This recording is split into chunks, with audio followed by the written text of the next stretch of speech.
second one is of string, and in second method parameter that is of string type here will become first and int will become second, and simply print the value of age and name age and name age.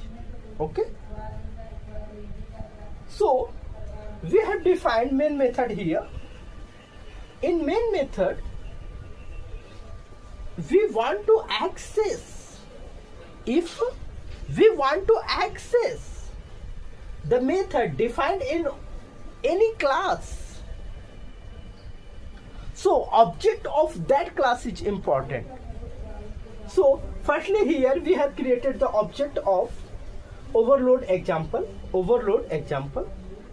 object name that is obj.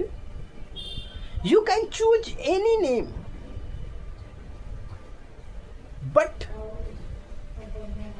it should follow naming convention rule, programming naming convention rule. So object is obj. Now with the help of object we can access this method.